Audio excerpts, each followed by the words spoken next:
नमस्कार दोस्तों, मैं हूँ राज और आप देख रहे हैं हाईवे 33। तो चलें दोस्तों आज की कहानी की सफ़र पर। दोस्तों मैं आज आपकी जो स्टोरी सुनाने जा रहा हूँ ना, उत्तराखंड की है। उत्तराखंड की ये कहानी साल 2010 की है। ये कहानी है एक नौजवान लड़के की जो बहुत कुछ अपने जीवन में करना चाहता था, आगे बढ़ना चाहता था, पढ़ा लिखा भी था, होशियार भी था। लेकिन एक वक्त ऐसा आया जब उसको पैसे की कमी हो चुकी थी। पैसे की कमी इंसान को तोड़ देती है। इंसान अब सूझबूझ अपना खोने लगता है कि अब मैं क्या करूं, कहां से पैसा लूं, कोई रास्ता नहीं दिखता है। ये कहानी है उदय कुमार की। तो चलिए उदय कुमार के ही पॉइंट ऑफ व्यू से इस कहानी को हम आगे बढ़ाते हैं। दोस्तों मेरा नाम उदय कुमार है। मैं पढ़ा लिखा इंसान था, लड़का था। उम्र मेरी 27-28 साल की हो चुकी थी और मेरा जो परिवार था पहले बहुत संपन्न था। इतना नहीं लेकिन ठीक ठाक था, किसी चीज़ की कमी नहीं होती थी। मैं भी पढ़ा, मेरी सिस्टर भी पढ़ी। अब तो विदेश में रहती है, शादी हो चुकी है। लेकिन अब पापा मेरे साथ में नहीं रहे। लेकिन उनकी छोड़ी हुई एक फैक्ट्री मेरे पास में थी। उसी फैक्ट्री से उन्होंने बहुत कुछ किया था। लेकिन वो फैक्ट्री अब डावाडोल की स्थिति में हो चुकी थी। पहले उसमें बहुत सारे कारीगर काम करते थे, सैकड़ों के हिसाब से। लेकिन अब गिनती के 20-25 रह गए थे और वो फैक्ट्री जैसे आखिरी सांस ले रही थी। लेकिन वो मेरे पापा का बहुमूल्य चीज़ थी। पापा उसी से हमारा परिवार को पालते थे, पोसते थे। बहुत कुछ किया उन्होंने हमारे लिए। उस फैक्ट्री को मैं ऐसे कंडीशन में रहने नहीं दे सकता था। लेकिन स्थिति हमारी भी अब बदहाल हो चुकी थी। पैसे पैसे के अब मोहताज हो चुके थे। ऐसा अब हमारे पास में वक्त आ चुका था। और ये सब हुआ था पापा के इलाज में ही। बहुत सारा पैसा उधार लिया गया था कि मैं अपने पापा को हम बचा सकें, लेकिन नहीं बचा पाए। और आखिरकार पापा हमें बेसहारा छोड़ करके अब चले गए थे। मेरी मम्मी का रो रो के बुरा हाल था। मेरी सिस्टर भी विदेश से आ चुकी थी, उसको भी अब वही हाल था। उसके तो आंसू रुकते नहीं थे। लेकिन ये समय है, चलता रहता है। जो एक बार आया है धरती पर उसको जाना ही होता है। और आखिरकार हम कुछ दिनों के बाद अपने आप को संभालने लगते हैं। अब मेरी सिस्टर कहती है कि देख भाई, अगर मेरे से कोई मदद चाहिए तो मुझे बता देना। मैंने उस टाइम कहा कि नहीं दीदी, आप जाओ, आपका भी अपना घर परिवार है। और जब ऐसी कोई ज़रूरत होगी तो मैं आपसे ज़रूर बात कर लूँगा ना, आप निश्चित होकर जाइए। मेरी सिस्टर तो निकल जाती है। अब उस घर में मैं और मेरी माँ, बस 2 ही लोग रह जाते हैं। मेरी माँ की भी तमन्ना थी कि मैं जल्दी से शादी कर दूँ, शादी करके बहू के ले आऊँ। और उसी बीच ये पापा के साथ अब सब कुछ हो चुका था। वो तो बात ही ख़त्म हो गई थी, वो बात आगे बढ़ी ही नहीं। और उसके बाद हम लोग पिता की बीमारी में उलझ से गए थे। वो जो रिश्ता हमारे पास में आया था वो तो कभी का निकल चुका था। खैर, ये तो इतना कहानी मैंने आपको बता दी अपने जीवन का। अब इसके बाद मैं उस फैक्ट्री को संभालने के लिए जाता हूँ। वो मेरी पापा के बहुमूल्य संपत्ति थी, उसी से सब कुछ हमारे सबका साथ किए थे। तो मैं इसको कैसे छोड़ सकता था। वहाँ जाता हूँ, वहाँ की स्थिति में देखता हूँ तो मेरे आंखों में आंसू आ जाते हैं। पिछले 6 महीने से हमारे पापा उस फैक्ट्री में नहीं जाते थे। एक मैनेजर रखा हुआ था और उस मैनेजर ने हमारी फैक्ट्री को और गर्त में पहुंचा दिया था। पूरी बात बताता नहीं था और उसके बाद वो भी छोड़ करके फैक्ट्री भाग चुका था। अब गिनती के 20-25 मजदूर रह गए थे। अब जो थोड़ी बहुत मशीनें चालू हालत में थी उसी से अपना काम कर रहे थे। मैं जाता हूँ, सारी मशीनों को देखता हूँ तो मुझे अनुमान जो लगाता हूँ कि कम से कम इस मशीनों को सही करने में और फैक्ट्री का सुचारू रूप से चलाने के लिए कम से कम मुझे 10-12 लाख रुपए की ज़रूरत पड़ेगी। लेकिन हम तो खुद कर्जे में डूबे हुए थे। अब तो हमें कोई 1 रुपया देने के लिए राजी भी नहीं था। तो 10-12 लाख कोई मामूली रकम नहीं थी मेरे लिए। तो बहुत विशाल पहाड़ सा लगता था कि मैं कैसे कर पाऊंगा। और उसमें एक मजदूर था ना, मेरे पिता का बहुत ही करीबी था। वो मेरे पास में आया, अब मुझसे वहाँ की सब बातें बताने लगा कि बाबू, वो जो मैनेजर आपके पापा ने रखा था, मैं उसके बारे में बताया था, लेकिन पापा कहने लगे कि देखो, अब धीरे धीरे सब कुछ सही हो जाएगा। मैं उन बताना चाहता था कि वो आदमी सही नहीं है, आपके साथ धोखा दे रहा है। तभी तो उस टाइम आपके पापा बीमार पड़ गए थे, और इसके बाद हमारी उनसे फिर दोबारा बातचीत नहीं हो पाई। सब उसी ने गड़बड़ किया है, उसी की वजह से सारी मशीनें बेकार हो गई है। पैसा तो आपका पिता से लेता था कि मशीन का मेंटेनेंस कराना है। वो मामूली मिस्त्री को बुला के लाता था, अब बोलता था कि इसका 50,000 फीस है, ये इस मशीन में इतना पैसा लग चुका है। लेकिन ऐसा कुछ नहीं होता था। लोकल मिस्त्री को पकड़ता था, मशीन को चालू कराने की कोशिश करता था, अब बिल बहुत ज़्यादा बना देता था। लेकिन वो मशीन कहाँ चलनी थी, जब तक उसका ओरिजिनल पार्ट ना लगे तब तक वो मशीन कैसे चलेगी। मैं सब कुछ समझ गया था। मैं उस मित्र को, जो मजदूर थे, हमारे पापा के टाइम से काम कर रहे थे, अभी भी हमारे पास में थे, तब मैंने उनके कहने लगा कि अब बताइए, आप जो भी बात हो, कोई भी समस्या हो, आप मेरे से बताइए। मैं इस फैक्ट्री को बंद नहीं करना चाहता हूँ, इस फैक्ट्री को चलाना चाहता हूँ, तो बताइए हम कैसे करें। वो भी हिसाब लगाने लगे कि बाबू, हर मशीनों में कुछ ना कुछ काम जरूर है, पैसा तो लगेगा ही, लेकिन जब तक पैसा नहीं लगाओगे, मशीनों को सही नहीं करोगे। अब तो कुछ एक मशीन ही रह गई है जिस पे हम लोग काम कर रहे हैं। अब इसमें ना तो हमारा खर्चा सही ढंग से निकल पा रहा है और ना आपका खर्चा निकलेगा। बिजली का बिल भी सही ढंग से आप भर नहीं पाओगे। बात उनके जो कह रहे थे उनमें दम था। मैं भी सोचने लगा कि हाँ, अब तो ये काम करना पड़ेगा, लेकिन कैसे करूं, यही तो समझ में नहीं आ रहा था। मैं उदास रहता था, फैक्ट्री में आता था, घूमता था और मशीनों को देखता था। और कुछ मिस्त्री भी थे मैं जिनको पकड़ के लाया था, लेकिन वो भी बता रहे थे कि इसमें देखिए बाबू, आप ऐसे कुछ इसमें मत काम कराओ, ये मशीनें ओरिजिनल हैं, इसमें लोकल पार्ट वगैरह लगाने से कोई फ़ायदा नहीं होगा, चल नहीं पाएगी। मैं मानता हूँ कुछ दिन चल जाएगी, लेकिन फिर वो बैठ जाएगी, कोई फ़ायदा नहीं है। आप इसमें ओरिजिनल सामान लगाओ और तभी ये मशीन लंबी टाइम तक चलेगी। लेकिन ओरिजिनल लगाने के लिए और ये सब करने के लिए पैसा 10-12 लाख रुपए चाहिए था। मैं अपने कई दोस्तों से अब इस बारे में बात किया, सब ने मना करते कि नहीं भाई, सब जानते हैं कि हम कर्जे में आ चुके हैं। अब कहते हैं ना, चढ़ते सूरज को हर कोई प्रणाम करता है, नमस्कार करता है, लेकिन जब सूरज ढलने लगता है ना, तो कोई उसको प्रणाम नहीं करता। मैं समझ गया था कि मेरे जीवन में बहुत सारी ऐसी घटनाएं आगे भी होने वाली है। मेरे ही दोस्त अब मेरे से मुंह मोड़ने लगे थे, किनारा करने लगे थे। और जब वो पैसा मांगते थे, जब हमारे पास में पैसा था, तो मैं कभी मना नहीं करता था, लेकिन आज मुझसे कन्नी काटने लगे। खैर, उस टाइम में मेरे पास में एक बाइक हुआ करती थी। अब बाइक से मैं आता जाता था। वो बाइक मेरे जीवन में सबसे बहुमूल्य थी। मेरे पिता ने उस बाइक को खरीदा था।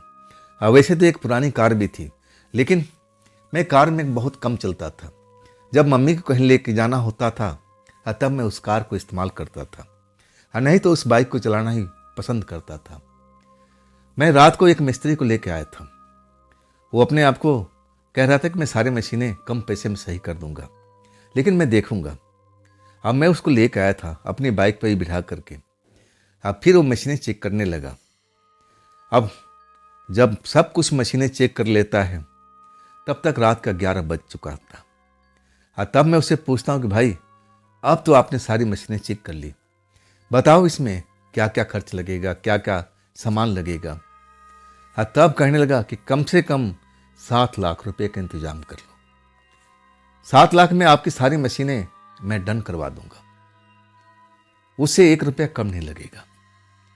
मैं जो अनुमान लगाया था कि ये भी ज़्यादा ही पैसा बताएगा, लेकिन ये तो आधे पर मामला आ चुका था। तब मैं कहने लगा कि मुझे कुछ दिन का वक्त दो, और मैं काम तो आप ही से कराऊंगा। मैं थोड़ा पैसा इंतजाम कर लूँ, इसके बाद मैं आपसे मिलता हूँ। तब वो कहने लगा, वो जो उसको लेके आया था ना, थोड़ा अलग शहर से था उसको। वो बस से मैं बाईपास से उतार के लेके आया था। अब मुझे फिर बाईपास पर ही उसको छोड़ना था।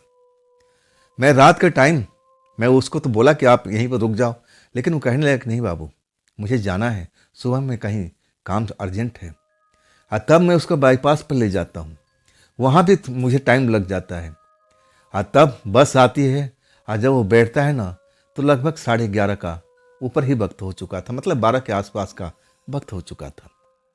उसको बिठाने के बाद जब बस चल जाती है, और तब मैं अपने बाइक की तरफ आता हूँ। वहाँ देखता हूँ तो एक लड़की ही कह सकता हूँ, 25 साल के ऐसी ही आसपास से होगी।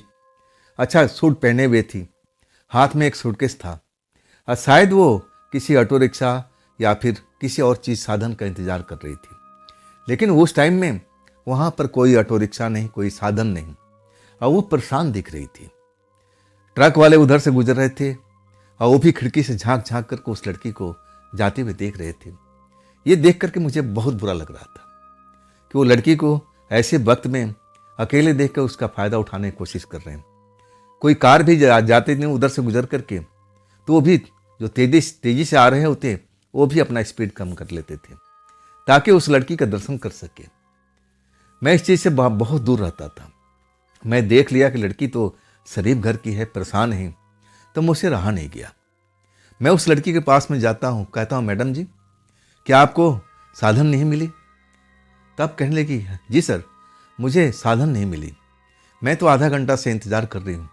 देखिए ना, ना तो कोई ऑटो है, ना कोई हमें रिक्शा मिल रहा है, ना कोई और साधन मिल रहा है। और तब मैं पूछने लगा कि आप कहाँ जाइएगा? वो जगह का नाम बताती है, और जहाँ जिस कॉलोनी में हम रहते थे उसकी अगली कॉलोनी थी। कॉलोनी धनी मनी लोगों की थी। उसमें जो कॉलोनी में रहता था सब पैसे वाले अमीर लोग ही रहते थे।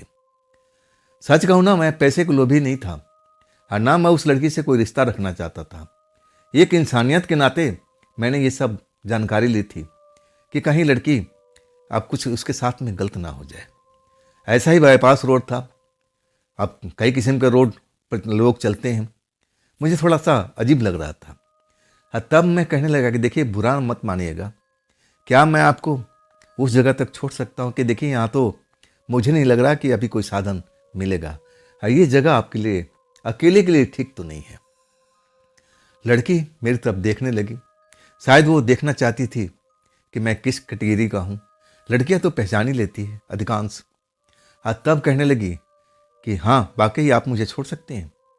मैंने बोला तभी तो मैं आपके पास में आया हूँ। कॉलोनी का नाम पूछता हूँ तो कॉलोनी का नाम बताती है। मैं कहने लगा मैं जहाँ रहता हूँ ना, उससे अगली कॉलोनी है, मेरे रास्ते में है, पहले मैं आपको छोड़ करके तब मैं अपने कॉलोनी में जाऊँगा। लड़की मुस्कुरा करके मुझे धन्यवाद करती है। अब छोटा सा उसके पास में बैग होता है, और कैसे भी एडजस्ट करके मैं आगे रख करके उस लड़की को बिठा लेता हूँ और चल पड़ता हूँ। मुझे लगता है कि मैंने कोई अच्छा काम किया है जीवन में, ऐसा मुझे महसूस होता है। अब बिना कोई बातचीत किए हुए हम पूरी रास्ता सफ़र तय कर लेते हैं। मैं अपनी कॉलोनी पार कर चुका था, रोड उधर से निकलता था। अपनी कॉलोनी के बाहर रोड से मैं निकल गया था, उसकी कॉलोनी के पास पहुंच जाता हूँ। तब मैं कहता हूँ कि आपकी कॉलोनी तो आ गई, बताइए किधर चलना है। अब फिर वो रास्ता बताने लगती है। जब वो बताए हुए जगह पर मैं पहुँचता हूँ ना, तो मैं देख करके हैरान रह जाता हूँ। बड़ा ही अच्छा बंगला बना हुआ था, सफ़ेद रंग से चमक रहा था, रात को लाइटें भी लगी हुई थी। तब मुझे धन्यवाद करती है कि अगर आपने मुझे नहीं छोड़ा होता तो शायद मुझे अभी तक इंतज़ार करना पड़ता, या फिर कुछ भी हो सकता जैसे आप कह रहे थे। मुझे तो ज़्यादा आइडिया नहीं है उस जगह के बारे में।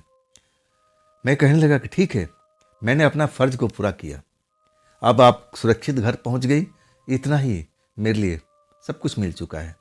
मुझे दिल की तसल्ली मिल चुकी थी। तब वो कहने लगी कि कम से कम अपना कॉन्टैक्ट नंबर तो दे के जाइए कि कभी मैं आपको फिर से थैंक यू बोल सकूं। मैं कहने लगा छोड़िए ना, अब मैंने अपना फ़र्ज पूरा किया, बात ख़त्म हो गई। और मैं जाने लगा, लेकिन वो मुझे आसानी से नहीं छोड़ती है। कहती नहीं, ऐसे नहीं, पहले मेरे घर में आइए, मेरे परिवार से मिलिए। ज़बरदस्ती मुझे उस घर में जाना पड़ा।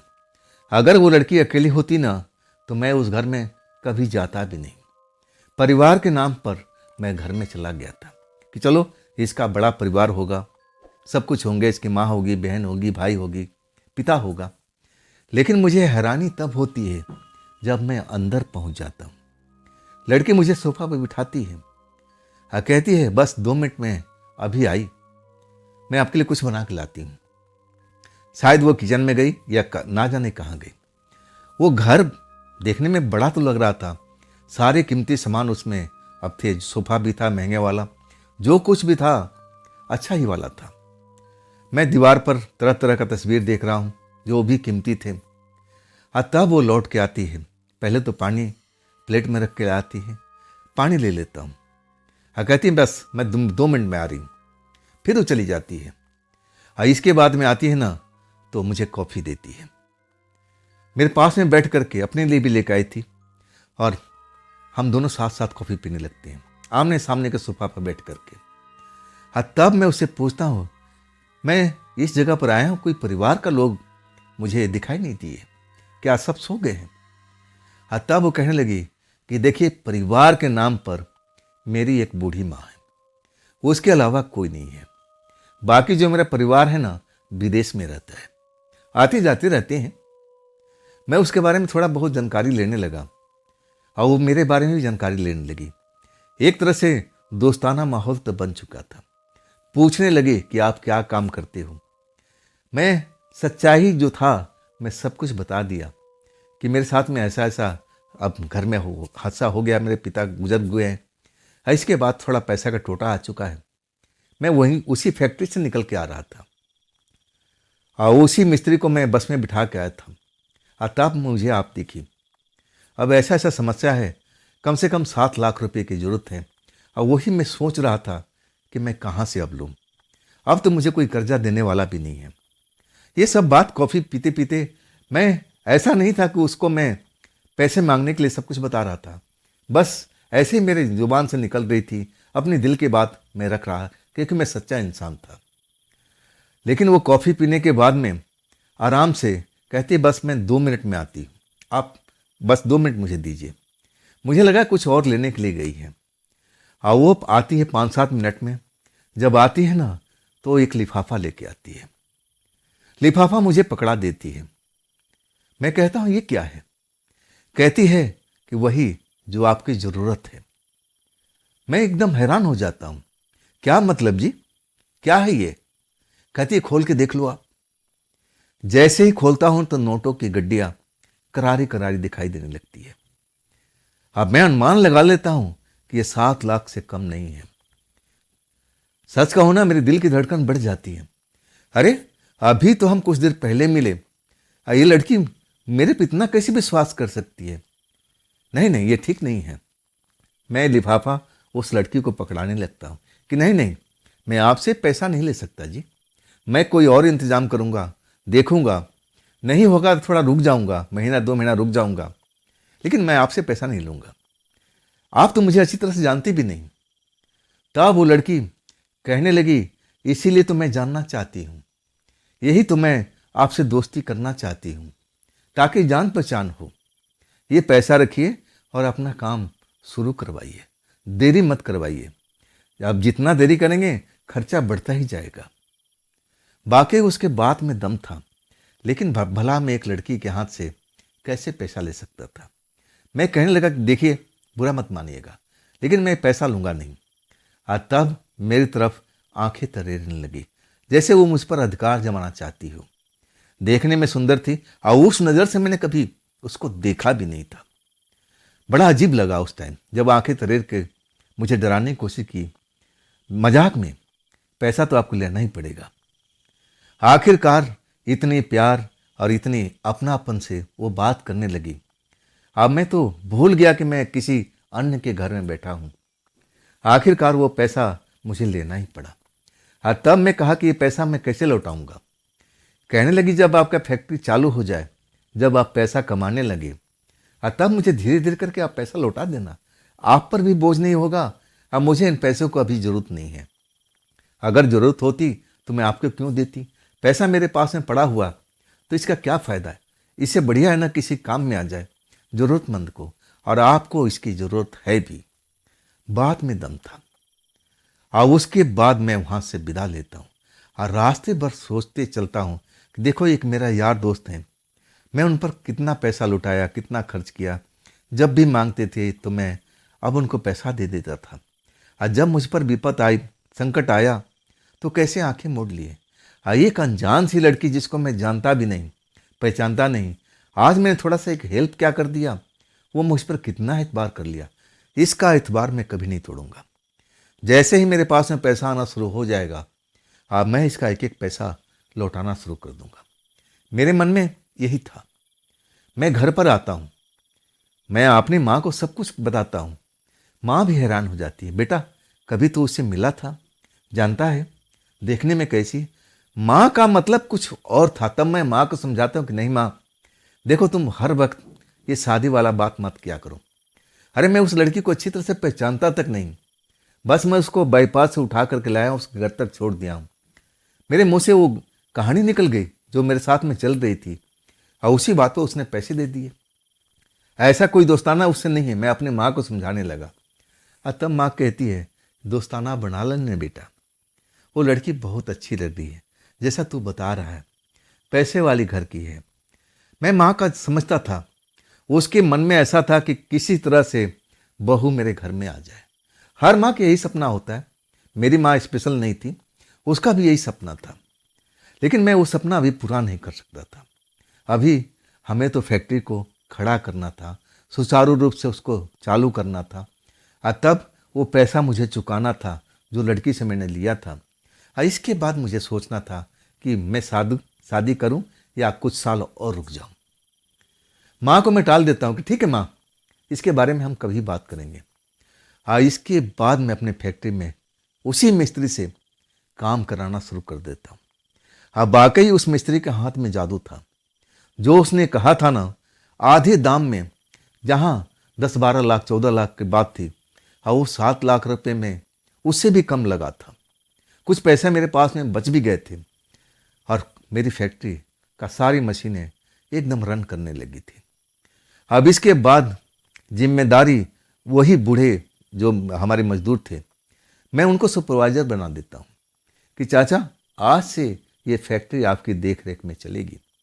आपको कुछ नहीं करना, आपको ना मशीन चलानी है, ना कोई मेहनत का काम करना है, बस आप लोगों पर निगाह रखो। पढ़े लिखे भी थे थोड़ा। अब मैं उनको सब कुछ समझा दिया, बारीक से बारीक काम को सिखा दिया था। एक तरह से हमारे लिए वो सुपरवाइजर बन चुके थे। वो मेहनती इंसान थे और सच्चे इंसान थे। मैं उन पर विश्वास करने लगा था, और वो भी मुझ पर उतना ही विश्वास करने लगे। मेरी बात जो एक बार समझ लेते थे ना, तो वो पत्थर की लकीर बन जाती थी उनके लिए, और उसी बात पर अमल करते थे। कुछ दिन के बाद में वाकई फैक्ट्री हमारी चलने लगती है। सारी मशीनें अब नई बन चुकी थी एक तरह से। जो भी सामान खराब था सब पूरा हो चुका था। मैं भी खुश था, और वो मजदूर चाचा भी खुश थे जो अब सुपरवाइजर साहब बन चुके थे। उन्हीं की देख रेख में सब काम होने लगा था। मशीनें चलने लगी तो माल भी बनने लगा, माल बनने लगा तो सप्लाई भी होने लगी, डिमांड बढ़ती गई। अब इसके बाद में लेबर भी हमारी बढ़ती गई। जो एक टाइम हमारी फैक्ट्री चला करती थी, अब हमारी शिफ्ट को बढ़ानी पड़ी। डबल शिफ्ट में हम लोग काम करने लगे। आमदनी भी हमारी बढ़ती जा रही थी, और ऊपर से ऑर्डर भी, डिमांड भी बढ़ती जा रही थी। लेकिन हम तीसरा शिफ्ट स्टार्ट नहीं करना चाहते थे, उसमें बहुत झंझट था, हमें वो करना भी नहीं चाहता था। 2 शिफ्ट मेरे लिए बहुत काफ़ी थी, और उसमें मेरे सुपरवाइजर चाचा का बहुत बड़ा योगदान था। आज जब इतना पैसा आ जाता है ना, हाँ, उसके बाद मैं उस लड़की के पास कभी नहीं जाता हूँ, ना लड़की मेरे से कोई संपर्क करती है। हम एक दूसरे के जैसे भूल गए थे। जब मेरे पास में पैसा आ जाता है, मैं एक किस्त समझ करके वैसे एक लिफाफे में पैसा भरता हूँ, मैं दिन के टाइम में वहाँ जाता हूँ। जब जाता हूँ ना, तो मैं देख करके हैरान रह जाता हूँ कि वहाँ तो मोटा ताला लगा हुआ है, घर तो बंद है। मैं अड़ोस पड़ोस में पूछता हूँ तो कोई लोग सही से जवाब नहीं दे पाते। कोई कहता है कि ये परिवार तो विदेश में रहता है, यहाँ तो कोई रहता ही नहीं है। मैं उनको समझाने लगा कि हाँ, मैं जानता हूँ इनके आधा परिवार विदेश में रहता है, लेकिन 2 लोग यहाँ पर रहते हैं। एक तो बूढ़ी माँ है लड़की का, और वो जवान लड़की जिसका उस मैं नाम भी पूछा था, उसका नाम भी बताता हूँ। तब लोग मुझे आश्चर्य से देखने लगे, जैसे मैं अब कोई नए ग्रह से अब धरती पर आया हूँ। ऐसे मुझे घूरने लगे थे। मैं कई पड़ोसियों से बात किया, लेकिन कोई भी मेरे बातों का सही से जवाब नहीं दे रहा था। सबका कहना था कि ये पूरा परिवार विदेश में रहता है। मैं नहीं जानता हूँ कब ये घर खुलता है, कब कौन रहता है। हम लोग किसी पर नज़र भला क्यों रखेंगे। अब वाकई में वो जो मोहल्ला था बड़े लोग का था, अमीर लोगों का था। उनको क्या मतलब है किसी घर पर नज़र रखने की। अब मैं सोचता हूँ कि नहीं, ये लोग बोल रहे हैं ना, गलत है। चलो मान लेता हूँ, लेकिन दो लोग तो यहाँ पर, मैंने एक लड़की को तो देखा था, उसको माँ को तो नहीं देखा था। कम से कम लड़की तो यहाँ होना चाहिए। इसके बाद मैं लौट जाता हूँ। मैं उसी लड़की के बारे में सोचने लगता हूँ। हाँ, मैं सोचता हूँ कि कब तक आएगी, विदेश गई है तो कब तक लौट के आएगी। हाँ, मैं 2-3 दिन तक अब फिर दोबारा नहीं जाता हूँ। और संडे थी, मैं सोचा कि चलो शाम के टाइम में एक बार चक्कर काट के आ जाते हैं। 8 बज रहा था। मैं अपने बैग में वही पैसा भर करके फिर मैं उसकी तरफ चल देता हूँ। जब मैं वहाँ पहुँचता हूँ ना, तो मुझे ताला लगा हुआ, लटका हुआ ऐसे ही दिखाई देता है। मैं सोचा कि चलो कुछ देर इंतज़ार कर लेते हैं, लड़की कहीं गई होगी, हो सकता है आने वाली हो। और ऐसे ही मैं वहाँ टहलने लगता हूँ। अब वो ऐसा तो नहीं था कि घर के बाहर लोग निकल करके और कोई देखा देखी करने वाला वहाँ सिस्टम नहीं था। बड़े लोग थे, अपने अपने घर में अब अंदर ही रहते थे, उनको बाहर निकलने का कोई मतलब नहीं। अब मैं भी इंतज़ार में था कि कब आएगी कब आएगी। लेकिन जब ज़्यादा टाइम हो जाता है, 9 से ऊपर का टाइम हो जाता है ना, तब मैं अपनी बाइक स्टार्ट करता हूँ और फिर उस कॉलोनी से बाहर निकलने लगता हूँ। जैसे ही कॉलोनी से बाहर निकलता हूँ ना, वही लड़की सामने से पैदल आती हुई नजर आती है। वैसे ही सेम कपड़ा, जो मैंने कपड़ा बाईपास पर पहने हुए देखा था, वही कपड़ा बिल्कुल सेम, कोई बदलाव नहीं। वैसा ही हेयर स्टाइल, सब कुछ, उसमें कोई चेंजेस नहीं था। और वो मुझे नहीं देखती है, अपने धुन में चलती जा रही है। लेकिन मैं उसको जैसे ही रोशनी पड़ती है, बाइक रोशनी और स्ट्रीट लाइट भी था, मैं पहचान लेता हूँ। क्योंकि मैं हेलमेट लगाए हुए था, शायद इसलिए मुझे देख नहीं पाई थी। मैं बाइक रोकता हूँ, आवाज़ देता हूँ उसका नाम लेकर के, लेकिन वो खड़ी तो हो जाती है, मुझे घूर घूर के देखती है कि आखिर ये कौन बंदा है। हेलमेट पहने हुए था, तब मैं हेलमेट निकालता हूँ। जब वो मेरा चेहरा देखती है तो उसके चेहरे पर एक मुस्कान दौड़ जाती है। वो जल्दी से मेरे बाइक के पास में आ जाती है। तुम, बात क्या है, क्या मेरे से मिलने के लिए आए थे? तब मैंने कहा कि हाँ, मैं तो पहले भी आया था, आप थी नहीं, ताला लटका हुआ था। तब मैं पड़ोसी से पूछा था, तब लोग अलग अलग कहानी बताने लगे थे। मैं सारी बातें उस लड़की से बता दिया। लड़की कहने लगी, यहाँ क्या, हमारे जो पड़ोसी है ना, वो भी विचित्र लोग हैं। चलिए चलिए घर पे चल के बात करते हैं। वो मेरी बाइक पर बैठ जाती है, मेरी पिछली सीट पर, और मैं भी अब चल पड़ता हूँ कि चलो भाई से घर पे चलते हैं। और घर पे ही पैसा लिया था, घर पे ही पैसा दे दूंगा। घर के जाकर ताला खोलती है। अब मैं उसी सोफे पे बैठता हूँ। और वो घर बिल्कुल साफ सुथरा था। ऐसा लगता था कि उस घर में रोज झाड़ू साफ सफाई होता है, कहीं पर गंदगी का नामो निशान तक नहीं था। कोई बदबू नहीं, कोई सीलन नहीं, लाइट भी जल रही थी, सब कुछ माने परफेक्ट घर था एक तरह से। तब वो कहती है कि बस मैं पानी आपके लिए लेके आऊँ। तब मैं कहता हूँ हाँ, प्यास तो मुझे लगी है। वो चली जाती है, फिर पानी लेके आती है, पानी मैं पीता हूँ। कहती मैं कॉफ़ी बना के ला रही हूँ। मैं उसको मना करना कि रुकिए बैठिए, लेकिन मेरी सुनती नहीं है। फिर शायद वो किचन में चली जाती है। जब लौट के आती है, तब उसके हाथ में अब कॉफ़ी का कप था, तो एक अपने लिए और एक मेरे लिए। कॉफ़ी हम पीने लगते हैं। इसके बाद मैं उसे पूछने लगता हूँ कि आखिर आप गई कहाँ थी, दिन में तो दिखाई नहीं दी। मैं आया था, पूरी कहानी बता दिया था, और आज मैं काफ़ी देर से आपका इंतज़ार कर रहा था। मुझे मेरा मन गवाही कर रहा था, दिल बोल रहा था कि शायद आज मिल जाएंगे आप। अब उसके चेहरे पर एक मुस्कुराहट मैं देख रहा था। बार बार चोरी छिपे मेरी तरफ देख रही थी, कॉफ़ी भी पी रही थी, और मेरी तरफ देख करके ना जाने क्या सोच रही थी, क्या मुस्कुरा रही थी। कॉफ़ी ख़त्म होते ही मैं अपने बैग का चैन खोलता हूँ, वो लिफाफा निकालता हूँ और मैडम की तरफ पकड़ा देता हूँ कि मैडम, ये पूरा पैसा तो नहीं है, ये ये मेरी पहली किस्त समझ लीजिए।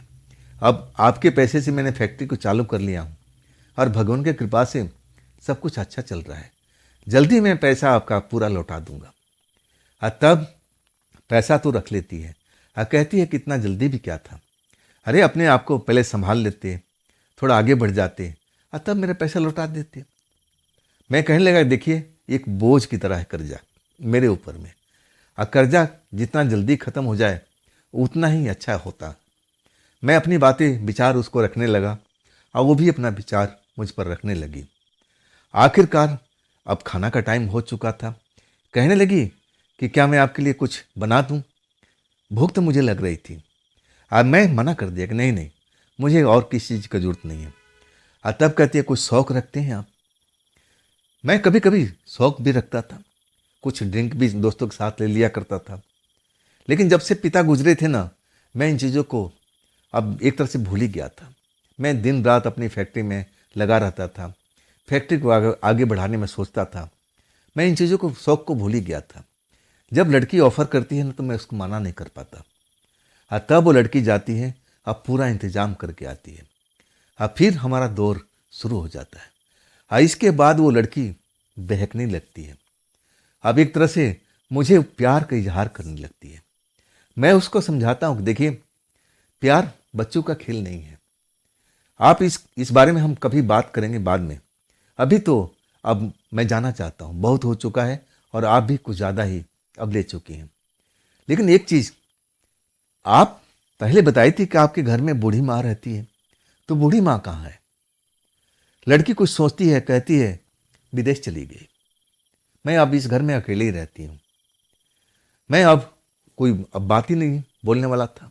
मैं शांत हो जाता हूँ, मेरे मन में कोई सवाल ही नहीं था। तब मैं जब उठने लगा ना तो मेरे कदम लड़खड़ाने लगे।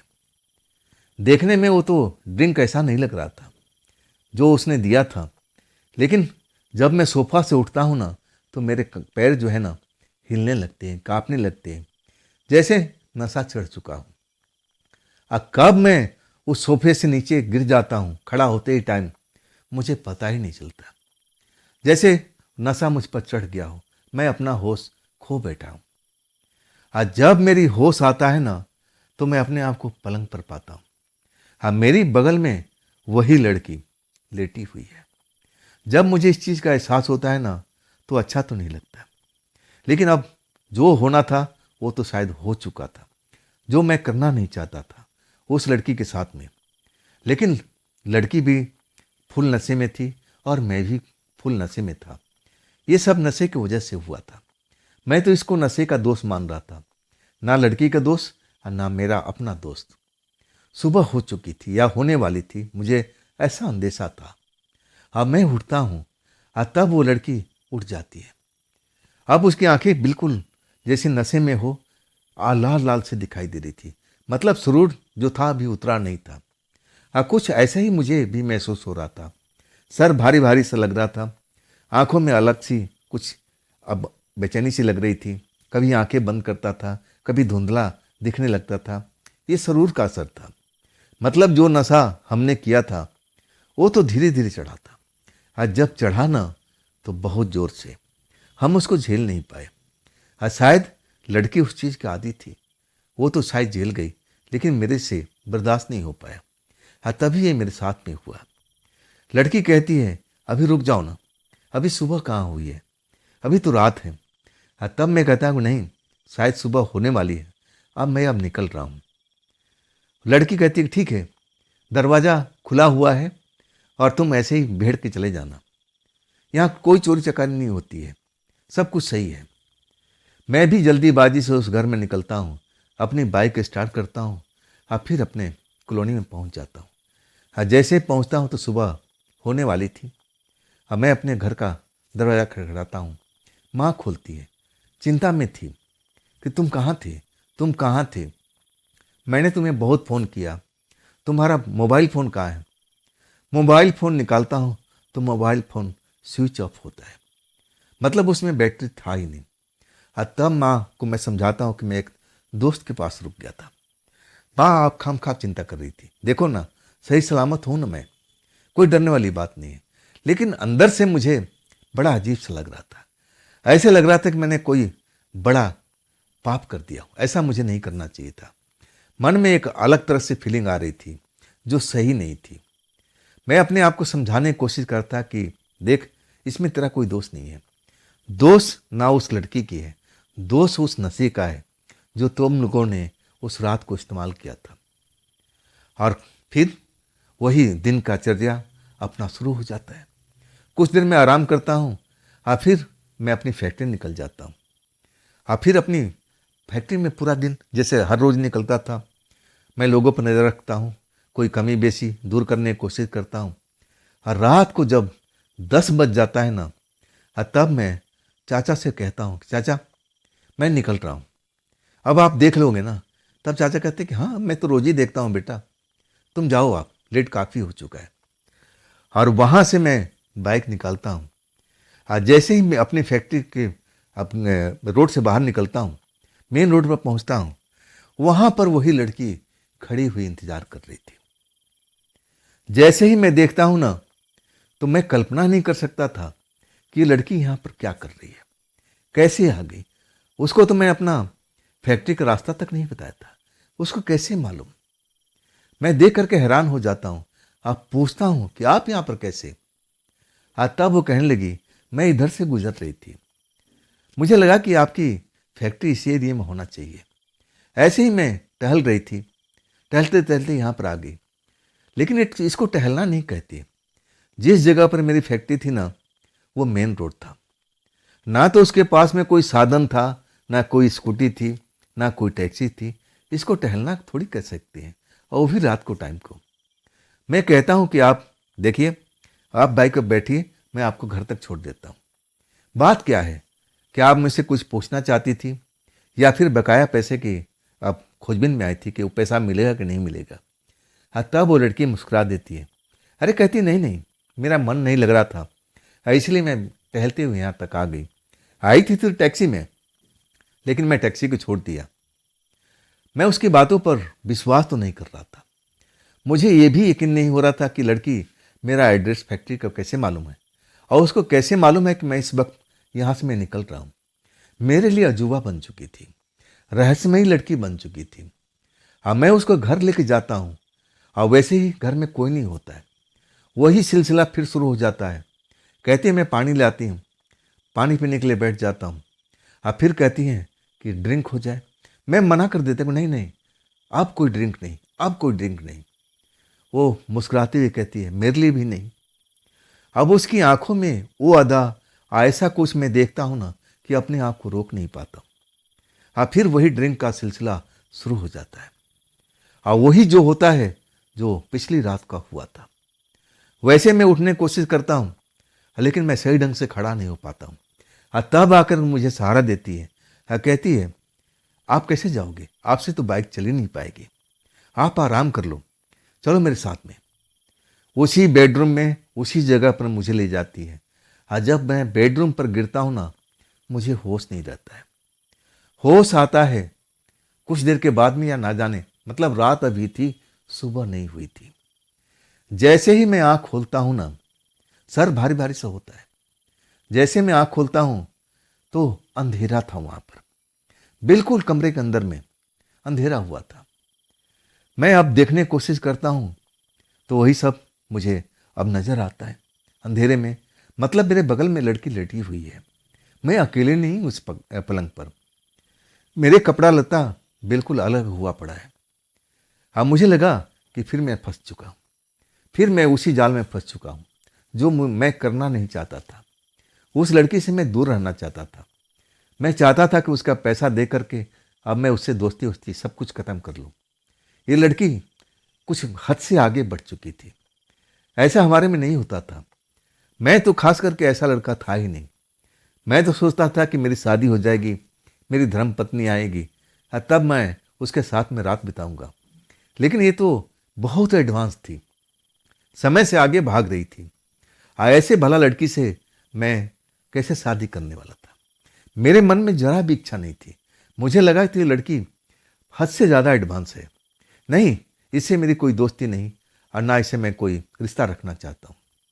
लेकिन अब रात थी। मैं अब जो स्विच होता है बिजली का, दीवार पर टटोलते टटोलते आखिरकार रोशनी कर देता हूँ। जैसी ही रोशनी करता हूँ ना, कमरा रोशनी से एकदम चकाचौंध हो जाता है। और वो जो लड़की थी, जो मैं उसका चेहरा मोहरा जो देखता हूँ ना, तो समझ लीजिए कि मेरे को क्या होता उस टाइम में। जैसे कोई आसमान से मुझे पटक देता है, मैं जमीन पर गिरता चला जाता हूँ। वैसे ही मुझे महसूस होता है। पूरा बदन डर से कांप उठता है। जो खूबसूरत लड़की थी और वो उसका जो चेहरा मोहरा सब कुछ देखता हूँ ना, तो हृदय कांप उठता है।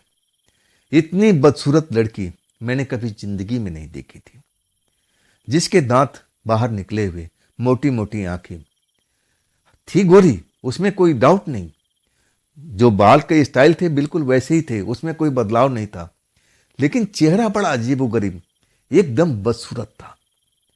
ये कैसे बदल गई भाई, इतनी खूबसूरत लड़की ये कैसे बदल गई? मुझे उस वक्त में कुछ भी ख्याल नहीं आता है। बस ये ख्याल आता है कि इस घर से जल्दी से भाग लो, इसी में तुम्हारी भलाई है, इसी में तुम्हारा भलाई है, नहीं तो तुम निकल नहीं पाओगे। अब वही मैं करता हूँ। मैं अपने कपड़े लत्ते जल्दी जल्दी उल्टे सीधे पहन करके और मैं उस घर से दरवाज़ा खोलता हूँ, दरवाज़ा बंद मिलता है। मैं सांकल खोलने लगता हूँ, सांकल लगता है कि जैसे जाम हो चुका है, खुल नहीं रहा हो। मैं बुरी तरह से उस जगह पर फंस चुका था। मैं दरवाज़ा खोलने की कोशिश कर रहा हूँ, दरवाज़ा नहीं खुल रहा है। मैं पीछे मुड़कर देख रहा हूँ कहीं लड़की तो नहीं आ रही। अब मुझे पूरा खेल समझ में आ चुका था। वो लड़की कोई या तो प्रेतनी थी, पिशाचनी थी, या कोई चुड़ैल थी, या कोई दूसरी शक्ति थी जिसको मैं जानता नहीं था। और वो मेरे साथ में क्यों लगी थी, मैं अभी तक समझ नहीं पा रहा था। उसने मेरी मदद किया था, उसी की वजह से मेरी फैक्ट्री अब चल पड़ी थी। और उसका जो वो असली रूप देखता हूं तो मेरी अब हालत खराब होना था। दरवाजा मैं खींच रहा हूं, सांकल को खोल रहा हूं, सांकल जैसे लगता है कि जंग लगा हुआ है, वो काफी दिनों से खुला नहीं है और मैं तो मुसीबत में फंस जाता हूं। मुझे कुछ सूझता नहीं, मैं दूसरा रास्ता जानता नहीं था कि इस घर में कोई दूसरा रास्ता भी है। और तभी पीछे हाथ होता है, वही लड़की मुझे पीछे दिखाई देती है। और जैसे ही वो लड़की नजर आती है ना, फिर अपनी असली रूप में तो नहीं, जो मेरे साथ में वो रूप में थी वही रूप में नजर आती है। मतलब सुंदर सी लड़की। हाँ, कहती है मेरा नाम ले करके, इतनी जल्दी कैसे उठ गए तुम? अभी तो रात है, अभी तो सुबह हुई नहीं, चलो मेरे साथ में, चलो मेरे साथ में, अभी रात को जाना ठीक नहीं है। उसको लगा कि मैंने उसको देखा नहीं है, मैं उसको पहचाना नहीं है, वो कौन है। लेकिन मैं उसको अच्छी तरह से देख चुका था। मैं जान चुका था या तो प्रेतनी है, चुड़ैल है, या फिर कोई ऐसी शक्ति है जो मैं पहचान नहीं सकता। मेरा हाथ पकड़ करके, अभी जाना ठीक नहीं है, अभी जाओगे तो तुम्हारे लिए मुसीबत खड़ी हो जाएगी, चलो अभी, जैसे सुबह होगा मैं तुम्हें जगा दूंगी, अभी उचित नहीं है। मुझे जबरदस्ती मेरा हाथ पकड़ करके, जबकि मैं काफ़ी डर रहा था, लेकिन वो जबरदस्ती मुझे उसी कमरे में फिर ले जाती है। कहती है तुम लेट जाओ, अभी जब उचित समय होगा मैं तुम्हें फिर उठा दूंगी, आओ अभी आराम करते हैं। वो खुद भी उस पलंग पर सो जाती है और मुझे भी जबरदस्ती सुला देती है। मेरी धड़कन बहुत बढ़ी हुई थी। मैं उसको पहचान चुका था कि इसके चेहरे पर एक और चेहरा है, और जो पहला चेहरा मैं जो उससे मिला था उससे अलग था। आखिर ये है क्या भला? लेकिन उस टाइम मैं तो इतना डरा हुआ था कि उससे कोई सवाल, कोई जवाब लेना ही गलत था। मैं आंखें बंद कर लेता हूँ कि चलो कुछ देर की बात है, जब मैं इतना सब कुछ बर्दाश्त कर चुका हूँ तो थोड़ा सा वक्त और वही होता है। जब सुबह हो जाती है ना, तब वही लड़की मुझे उठाती है, अब तुम निकल जाओ, अब सुबह हो चुकी है। मैं जान छुड़ा करके वहां से भागता हूँ और वही सिटकनी अब आराम से खुल जाता है। मैं गाड़ी चलाता हूँ, बाइक चलाता हूँ और उसी लड़की के बारे में सोचता हुआ, कांपता हुआ घर पहुंच जाता हूँ। माँ मुझे देख करके कहती है, तू इतना डरा हुआ क्यों लग रहा है, बात क्या है, कहाँ था तो रात भर। तब मैं कुछ भी नहीं छुपाता हूँ। जो मैंने देखा था, उस लड़की को जाना था, सब माँ को बता देता हूँ। माँ जैसे ही सुनती है ना, वो भी डर से कांपने लगती है। कहती है, बेटा जैसा तू बता रहा है वो तो कोई प्रेतनी है, वो तो अपना रूप बदल रखी है बेटा। ऐसा घटना मैं बहुत सारी सुन चुकी हूँ, किससे कहानियां में पढ़ चुकी हूँ बेटा। आज के बाद उस घर की तरफ कभी नहीं जाएगा, ना तो उस लड़की से मिलेगा। वाकई में हम माँ बेटे बुरी तरह से डर चुके थे। सुबह हो चुका था, दिन चढ़ चुका था, और तब मेरी माँ कहने लगी, बेटा ये जो आत्माएं होती हैं, ये जो प्रेतनियां होती हैं, ये दिन में नजर नहीं आती है, लेकिन जैसे ही रात होता है ना, पूरा शरीर के साथ में नजर आने लगती है। जिस रूप में चाहें उस रूप में अपने आप को ढाल लेती हैं, और ऐसी लड़कियों को फंसाने की कोशिश करती है जो बिना शादी ब्याह वाला। मैं तुझसे कहती थी नहीं बेटा, तू शादी कर ले, अगर तू शादी कर लेता तो तेरे साथ में ऐसा घटना नहीं होता। माँ ना जाने क्या क्या बोल रही थी, लेकिन मैं तो बेहद डरा हुआ था। मेरे मन में यही सवाल था कि अब क्या होगा, लेकिन माँ उस सवाल का जवाब मुझे देती है। कहती है, हम हनुमान जी के मंदिर में चल रहे हैं, वहाँ सब कुछ होगा, हनुमान जी हम पर कृपा करेंगे। आखिरकार हम मंदिर में पहुँचते हैं, प्रार्थना करते हैं, पुजारी जी से माँ मिलती है, पूरी कहानी बताती है। तब पुजारी जी मुझे एक ऐसा यंत्र गले में पहना देते हैं। कहते हैं, ये यंत्र को निकालना मत, कुछ एक महीने तक। जब भी तुम्हारे पास वक्त मिले ना, शाम की आरती में जरूर भाग लेना। देखना आज के बाद वो तुम्हारे आसपास भी नहीं भटकेगी। वो जरूर कोई प्रेतनी है, वो जरूर कोई प्रेतनी है तुमसे, वो आप ना जाने क्या चाहती है। ये जो प्रेतनी होती है, पिशाचनी होती है ना, कुछ दिनों तक तो दोस्ती करती है, लड़कों को फंसाती है, फिर जब उनका मन भर जाता है ना, तो उसी लड़के का खून पी जाती है। जब ये पुजारी जी बताते हैं ना, तो मेरा पूरा शरीर कांप जाता है कि हे ईश्वर, अब मेरा क्या होगा। लेकिन पुजारी जी कहते हैं कि डरने की जरूरत नहीं है, तुम भगवान के घर में हो, भगवान सब कुछ सही करेंगे। सच कहूँ ना, उसके बाद मैं कई दिनों तक फैक्ट्री नहीं जाता हूँ। मैं अपने माँ के साथ घर में रहता हूँ।